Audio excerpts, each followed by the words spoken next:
to you. You loved me just the same.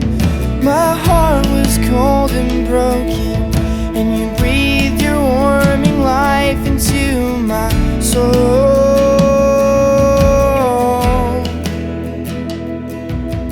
Your love is like a waterfall pouring over me, and your grace is like a winter fog that's thicker than I see.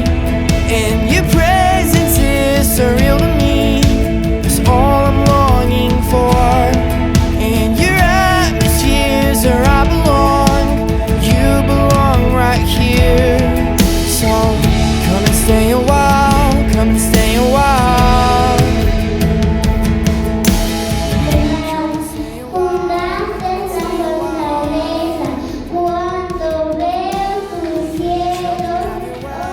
Come and have your way.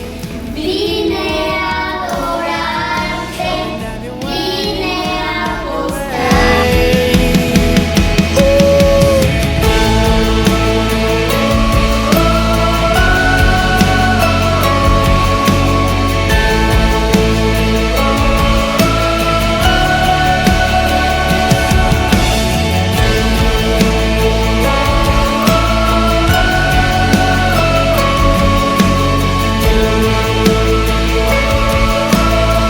Hello from Peru. We just want to take a minute and give you guys an update on what all's happened since we've been here. It hasn't all been easy, but God's done a lot of amazing things, and we want to make sure you guys know about them. One of the first things that happened a few days after we got here, somehow I found myself in the governor of the state of Hunan, which is where we are in the state of Hunan.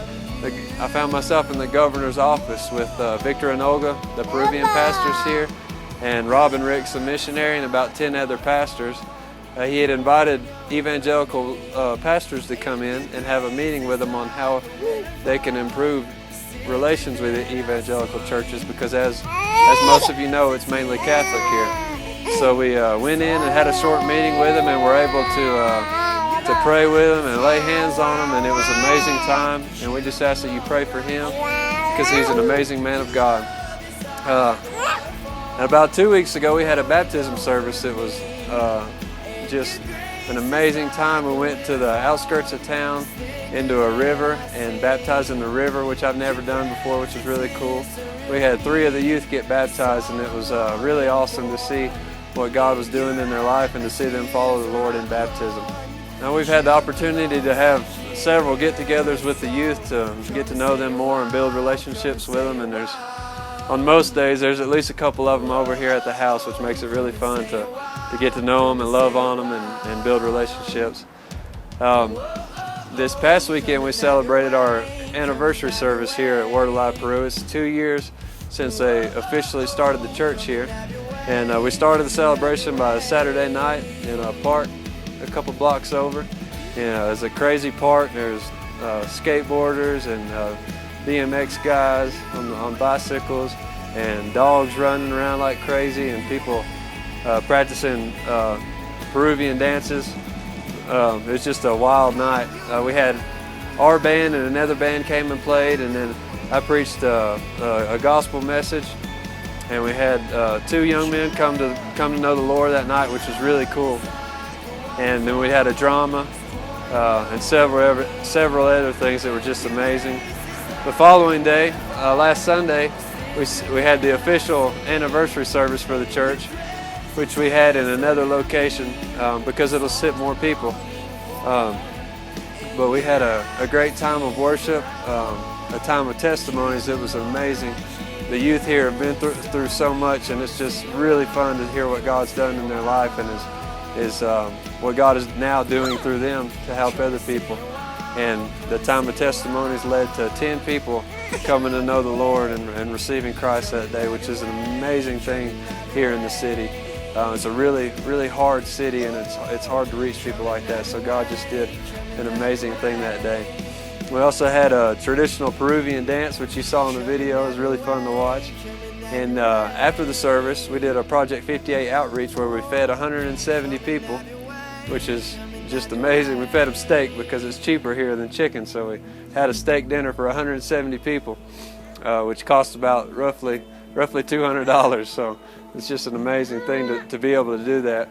And then for the rest of the day, we played volleyball for hours and just had a great time, getting to know everybody in the community and building relationships.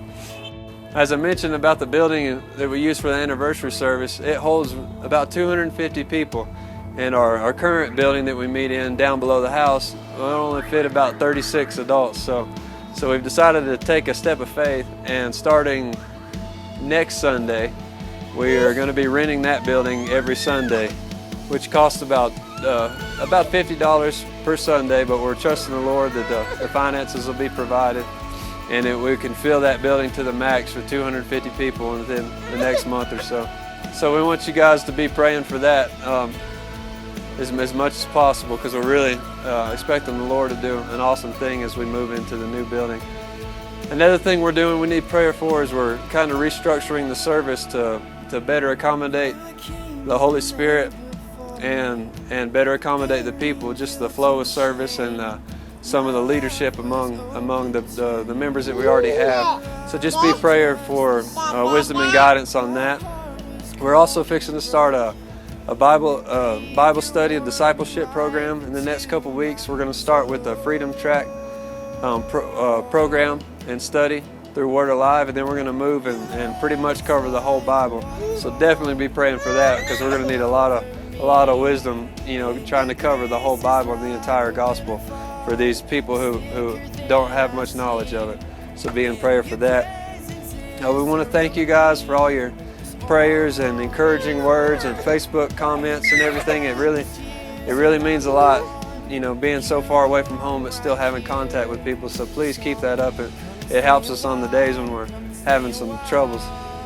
We want to thank you guys for the financial blessings and gift that you're continuing to give, and you have no idea the difference that it's making here. I just want to remind you can keep up with everything we do on our Facebook page and on waioperu.org, W-A-I-O Peru.org. And we have a blog on there where this video is, and also links to our social media. I want to thank you guys again for your time in watching this, and we love you guys, and we'll see you next month.